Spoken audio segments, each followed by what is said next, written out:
She made her name reporting on the tech industry at the dawn of Silicon Valley. She hosts 2 podcasts, Pivot and On, and has become an essential voice for anyone who wants to follow the puck in tech, culture, and business. Please welcome Kara to the stage. Like Taylor Swift, you've had a lot of eras. Yeah. You have... You were Washington Post, started out there. You went to the Wall Street Journal. You started All Things D as part of Dow Jones. Then you started Recode, sold it to Vox Media, went to the New York Times. Right. Now are independent, but in partnership with New York Magazine and Vox Media for your podcasts. Yep. So I wanted to ask kind of a reflection here on your eras. Which of your eras was the most exciting for you, and then which was the most financially lucrative? Oh, wow. That's interesting. Well, now is the most lucrative, you know. But I didn't do bad before either. I would say I like them all. There's not one that I didn't like. That's why I think she's so successful. She likes sort of all her tailors.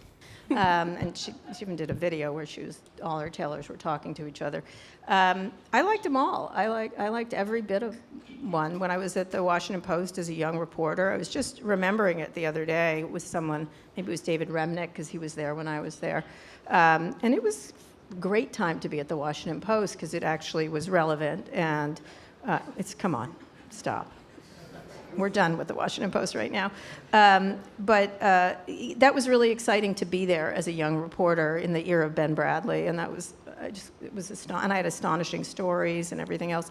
And then going to the Journal, I met Walt, which was a really significant, Walt Mossberg, a significant relationship of mine.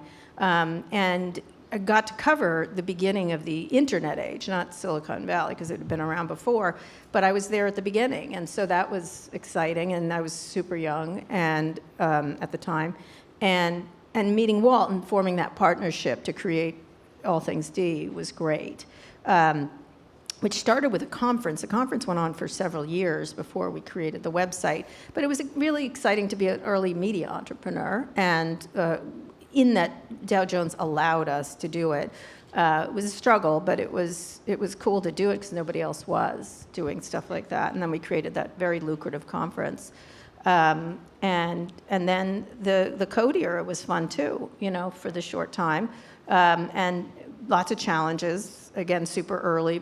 Everyone's sort of doing the same thing right now with the podcast, conference, et cetera. And then now is fantastic with Scott Galloway, my current husband. And it was...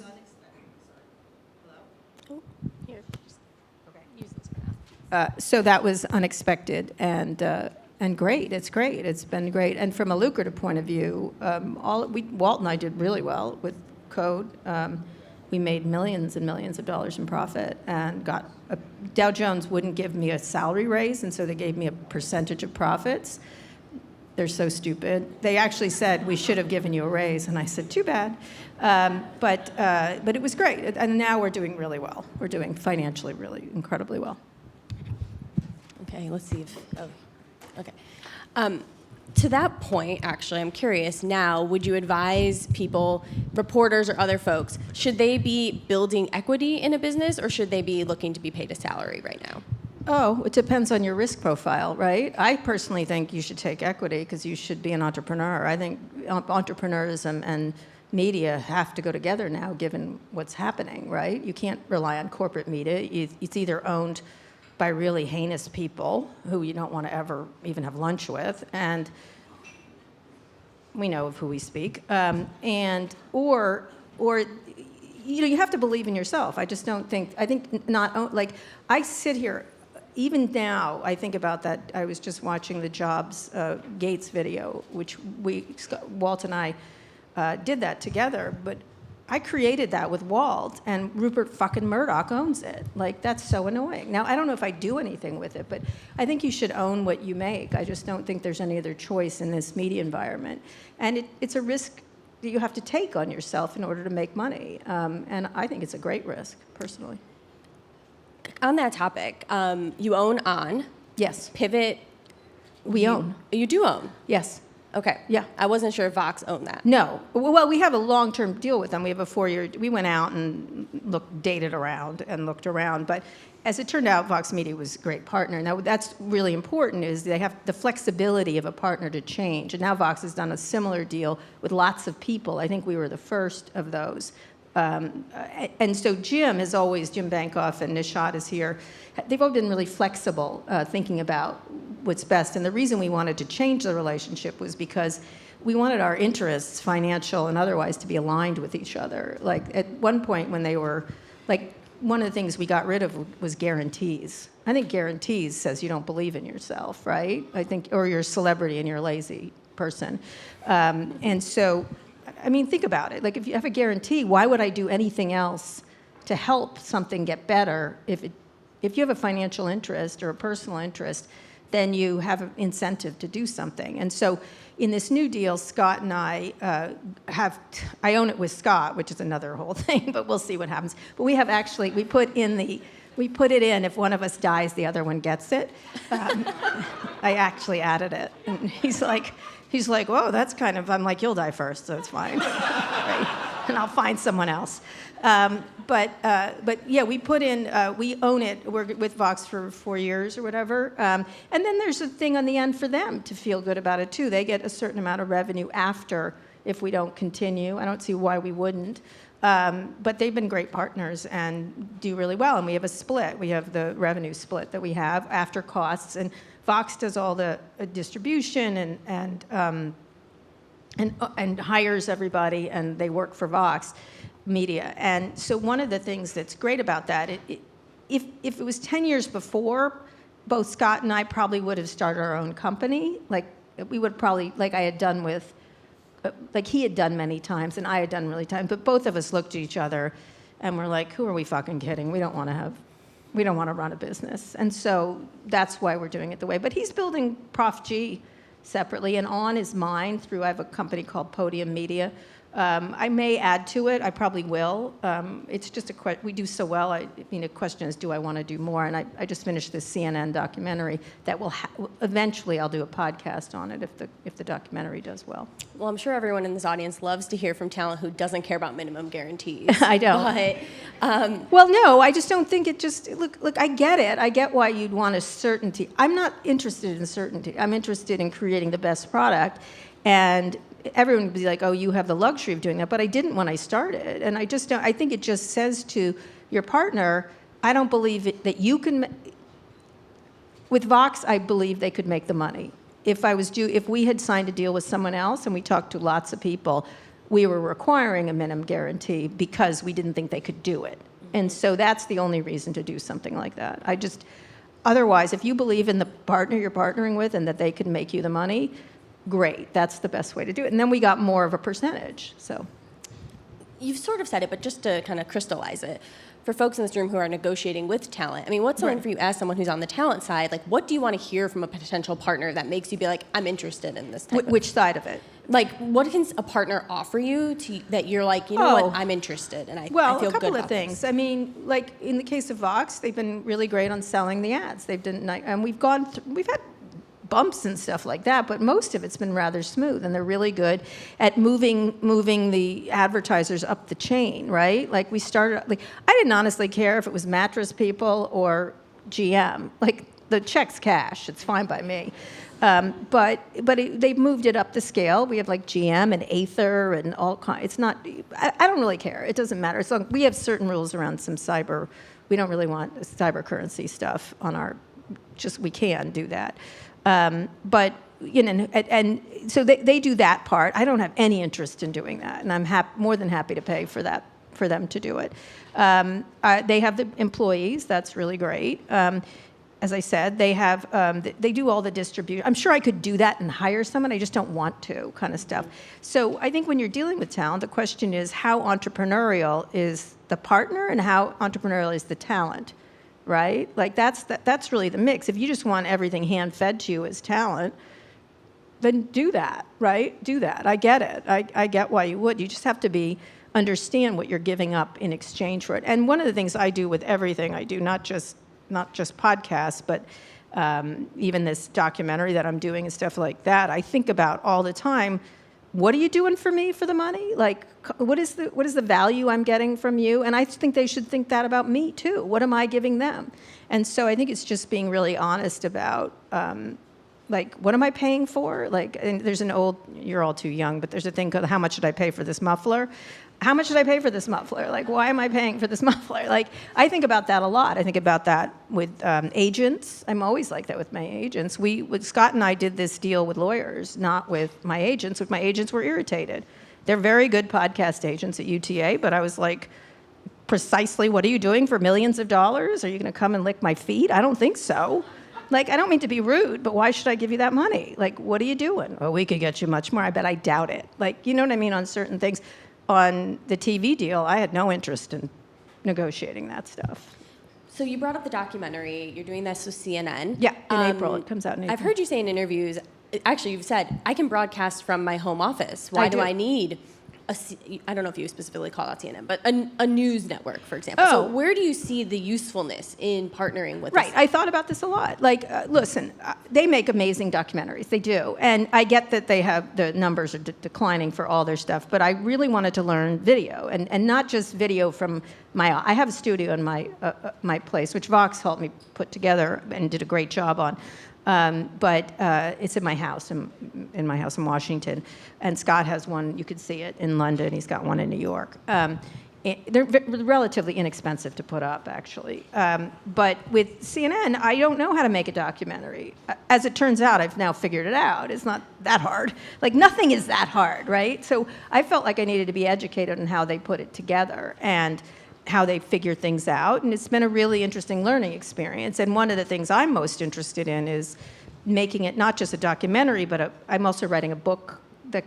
I was already writing the book, and that's how the documentary got made. It's out of my book, my second book I'm working on about longevity, which is perfect timing now that Peter Attia, that schmuck, has fallen. He's a schmuck. He's a schmuck. I'm sorry. We're in Brooklyn. We can say that word. He's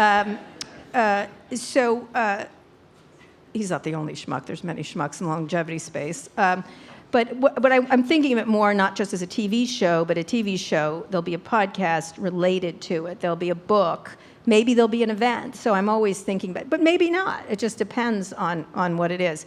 And so I really wanted to learn how TV was done, and I've learned a lot. It's been really great. The teams are wonderful. We'll see how it does. I like it now. It's getting really good, and it's really interesting to work on television. It's a different world. I mean, they're very solicitous of talent in a way that I find uncomfortable. They're always like, "We'll send a car," and I'm like, "I'll take the subway." They're like, "The subway?"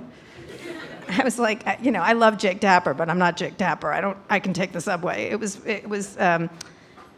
It's a really interesting experience to learn how to make video, but I have a feeling it's going to get much easier for everyone in this room to make as time goes on, because as things get easier to use, it's going to be an easy experience for a lot of people. To that point, you mentioned, you have your personal company where you have On, and you might have other assets. Scott and I have something called Podfather, I think.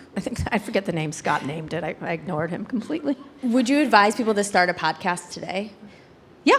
Yeah, okay. Absolutely. You don't think the space is too saturated? No, it's ridiculous. They're used to, no. If it's good, no, absolutely not. Those whole stories, I don't mean to be rude to reporters, but like, now it's over. Like, it's such nonsense. Like, it's never over. Is TV over because there's a lot of TV shows? No.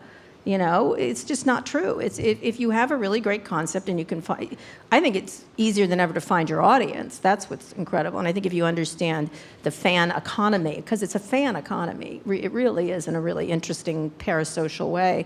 I think there's always an opportunity. I love when people say it's over. I'm like, great, sounds good to me. If you make really good stuff, you will find an audience. There's no question in my mind that you won't. Do you think the interview space is saturated? There's a lot of bad interview shows, sure, yeah. But so what? I don't care. What do I care? Right. Like, what? I don't know. If mine's good, that's all I don't really think about what did Megyn Kelly do today? Although I try not to. She's a little obsessed with me, honestly. So every time she insults me, I'm always like, Megyn, it's never going to happen. Between the two of us. And she gets all mad. I'm not a lesbian. Oh, of course not. You absolutely aren't. And we don't want you. She's going to do a whole show on this now. But that's okay. I'm happy to provide her with content. Last week I was trying to kill Stephen Miller. Are you kidding? As if I would spend a minute thinking about that guy. In any case, there's some really good ones. There are some, whatever, I just think it's interesting. It's not the interview show, it's my interview show, how I do the interview, what my interests are, versus, Lulu Garcia Navarro does a great job on hers. Like, that's her interview. And so I think it's just different. It's just a different thing of what people do. But no, I don't think there's too many of them. I want to talk about platforms and tech a little bit as it intersects with media and podcasting. So have you watched any podcasts on Netflix yet? I have not. Do you think that will work? I don't know. I could. Why not? Like, again, I'm just kind of promiscuous. I don't really care. Like, if it does, that's great. It seems interesting. I doubt we would do that. I don't think they're interested in news, and penis jokes, so that's fine. Although eventually they will become interested in penis jokes because of heated rivalry, obviously. But I think it's okay. It's an interesting idea. Like, what was that? There was a podcast group that was like subscriptions only. Luminary, right? I talked to them I talked to everybody at one point. I just was like, we're selling enough advertising. Why should we do that? Like, why limit your audience? And so, even though it's a really big audience, and I really like the people at Netflix, I love Bella Bajaria, for example. I just don't. It's limiting. It feels limiting, but I get it. I get why you might want to do it. I just think there's lots of ways to, there's lots of ways to cook an egg. You can do it this way, that way, whatever. But I don't think there's any sure thing at all. Like, look at Spotify was off on its little journey and then didn't work very well for it, right? Yeah, you don't have video on Spotify. No, but it was like when I talked to them too, like literally, I talked to everybody, but often when I get in a meeting, I always go, when they start to explain what they're doing, I'm like, I don't get it.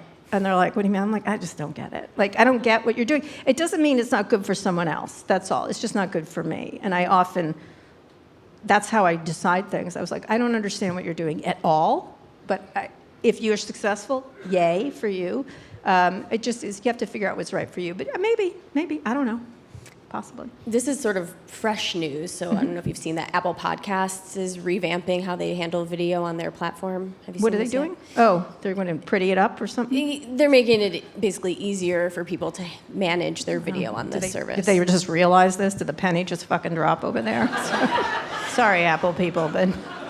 Well, you've interviewed Steve Jobs. I have. And he's not living anymore, so I'm not doing that anymore. Yeah, so that's why I'm kind of curious, like, if you think that video on Apple Podcasts makes sense. I mean, I don't know how much... Maybe. I don't know if people go to, it's sort of like Apple Exercise didn't really knock it out of the park, did it, right? I don't know. I don't think it's in their core area. Content creation is not... they have Apple TV, and there's some great shows, by the way, on Apple TV, but I think it's sort of off to the side kind of stuff for them. I don't think it's core. Anything that's not core always suffers at a big company. I've noticed it, tech companies. You remember Microsoft did MSNBC. It's Microsoft is the MS in that. And I remember when Bill Gates said, we're going to do this, I'm like, what the fuck do you know about news? But okay, sure, why not? You have a lot of money. I think it's fine. I think it's perfectly fine for them to try that. I just don't understand what they bring to the table that makes a better product. I always think about the product. You can't just shove distribution down people's throats, right? You can't just make people like something. Think about the YouTube thing they tried to get us to listen to that time. Like, it's just, I don't think you can do that. At the same time, it's a very powerful platform. I don't know. I just don't. We'll see if it's fine. It's perfectly fine. I think they are kind of late to the party here. If you were launching today, what platform would you focus on first? If I was what? If you were launching your show today, what platform would you make kind of your primary focus? Well, I don't have to pick. It's like I had pressed Vox a lot about YouTube years ago. I was driving Jim Bank. I texted him like, we got to get video. This was years and years ago. So I think the key ones, I mean, you have to have a good partner. I'm very happy with Vox Media to sell advertising and stuff like that, but probably still YouTube. I think it's we'll see about the monetization. It's working for some people. It's obviously headed in the right direction. So probably YouTube is the most important of the ones. If that was where it was, it's super interesting. I was there at the dawn of YouTube. I remember they had a creator. They've always been creator focused, which was at the very beginning in San Francisco in some place down by the water. They had a YouTube creators thing. This was 20 years ago, and they had a little lady named Katy Perry sing, and she wasn't famous, and she got famous sort of starting with YouTube, and it was really interesting. When you think about the creators that were there then, they were very much onto that idea, Chad and the others, about content creators in a way that I thought was really smart. I want to do one more quick Pivot question, and then we'll try to get to some questions from the audience. Sure. You recently went on tour with Pivot. Yeah. I feel like this is kind of live touring for podcasting has existed, but it's also new. Yeah. How did you find that experience? And also Amazing. from a business perspective, was it Amazing. worth the travel? How was the margins on that business? Fantastic. We made millions. Sorry, we made in a week. It was 1 week. I think we made $2.5 million, and it costs very little. I mean, not much. I mean, it costs a little bit, but it was we sold out of every venue. We could have done 2 shows in San Francisco. We sold out immediately. Toronto, for some reason, was incredibly, we sold out immediately. We sold out every venue. We sold a Brooklyn venue. We did great. We had done an event before that lost money for Scott, not me, I don't care. But we lost on trying to do a version of Code that Pivot did, and it was a good event. It just didn't make money. That was in Miami, right? Yeah, it just didn't work. And so we were like, no fucking way we're doing that again. And that's why I got out of the conference business. We were doing incredibly well, but I saw the writing on the wall with that business because everyone had copied Code and everybody had. So what was the difference? Like, why did you lose money there versus making? Because we did it really smartly. We did it we could have done it over 7 weeks, right, in different cities. It would have cost more if we did that. It would have been exhausting for us personally. We said 7 cities, 7 days, or 8 days, or whatever, and it just we did it very efficiently, and then we put everything into the podcast, and therefore we had sponsors, and then we had some advertisers. I do that with On all the time. I don't do an event, not this one, for example, but I don't do an interview event that I don't put on. Like, I'm doing a Gavin Newsom interview in San Francisco for his book, City Arts and Lectures. They have to give me the audio, or I won't do it, and the video, and then I can sell advertising against it. So we're always thinking about how to be efficient in that way. And we're doing another Pivot tour. It was great. But the 7 cities in 7 days, it had a momentum. It was fun. We're going to change some cities. We may do an Amazon fake tell us why you want us to come to your city, and give us things, like send us a ham or whatever.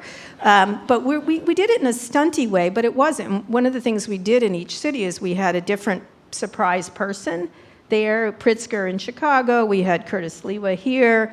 We had Chelsea Handler in Los Angeles. So we had some guests there, which were fun. And then in the audience, I tried to prank Scott the whole time. I had his girlfriend from 4th grade who turned out to be a lesbian, which was great, and which was fun. And he didn't know any of the stuff we pulled there.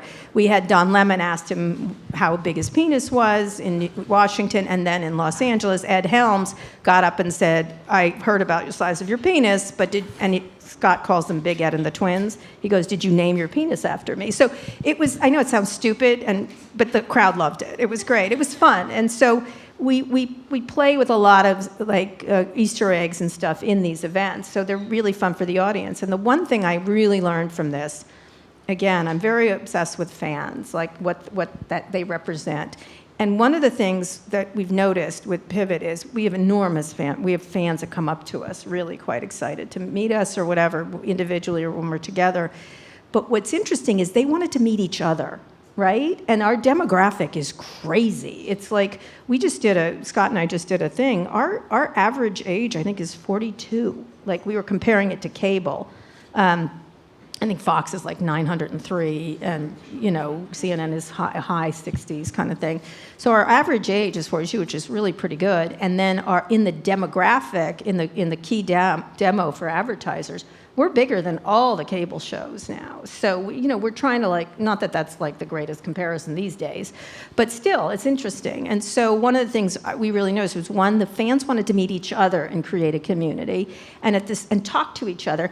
And the range of demographics was like old people, young people, people, just all demographics were at these events. And so that was really interesting to me to see that. And we should do more around community. That's one area that I'm thinking of. And then eventually, the one thing I am thinking about is we do basically a business show, right? Which is great in advertising.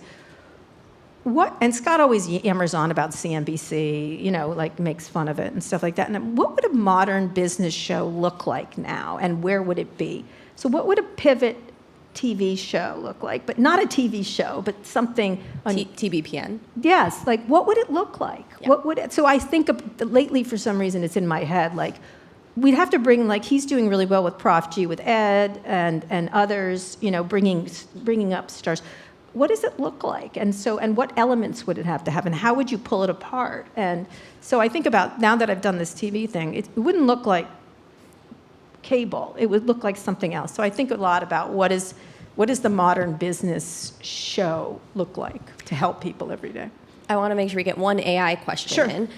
Are you thinking AI will disrupt your livelihood? No. Will it disrupt podcasting? A little around the edges for me. No, because one of the things that I think about is when you're making a product, you have to do just 3 things, and I mentioned this tonight for this nice award I'm getting. But one is this is something every product I've made, I've thought about this constantly, which is, 1, be useful to people. What is the useful, whether it's a piece of information they didn't have, or whether it's a tip, whether it's an insight, whatever, be useful to your audience.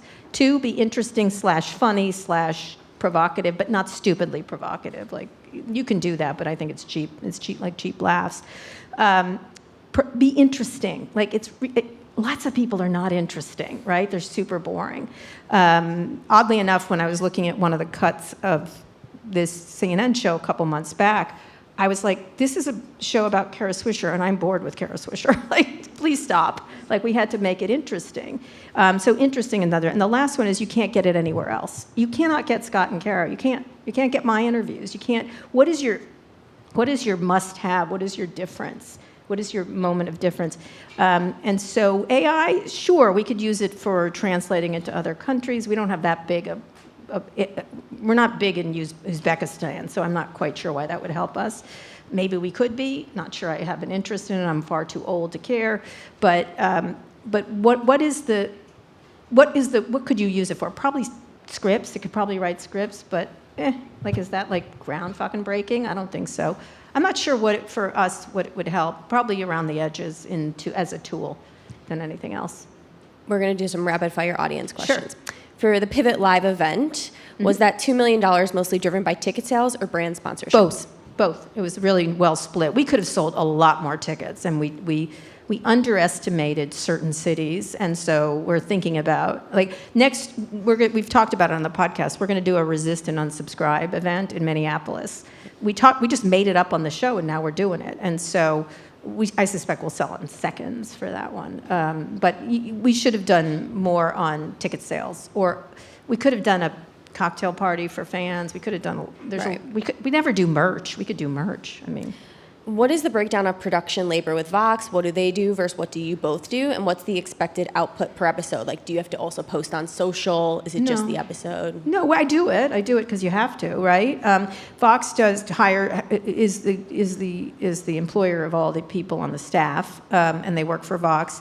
We split the costs. They come out of what we do, and they do almost all the stuff, the scripts and everything else. But, we have approval with I'm a little more involved. I do much of the booking, but although my staff is amazing, we have 3 or 4 producers on each show, essentially, and 3 on Pivot, I think, and then some extras, right, different contractors that do some social. I think we have 4 on. But each of the producers produces the show, and then I look it over.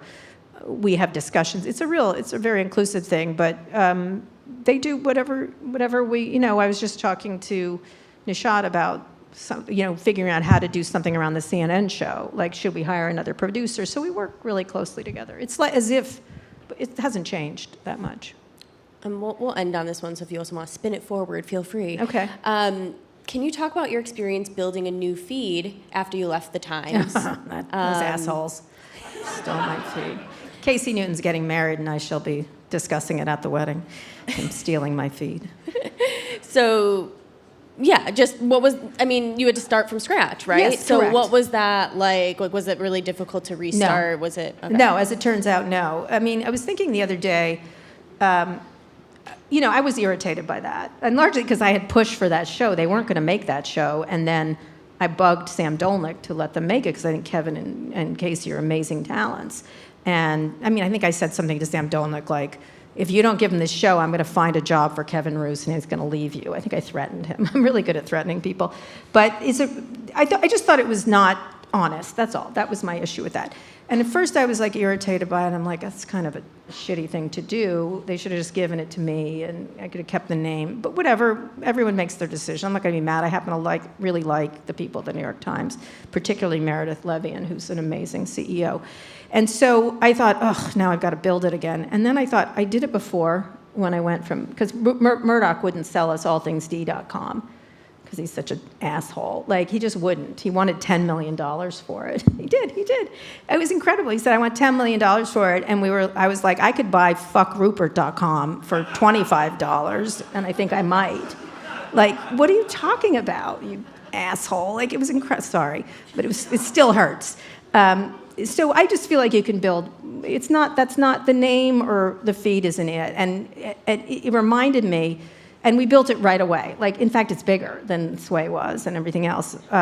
So one of the things, and Hard Fork should do well because of themselves, not because of me. Like, you know what I mean? You have to like rise and fall on your own talent. And so it reminds me of years ago when I was, I just was talking to someone about this, oddly enough, when I was at the Washington Post.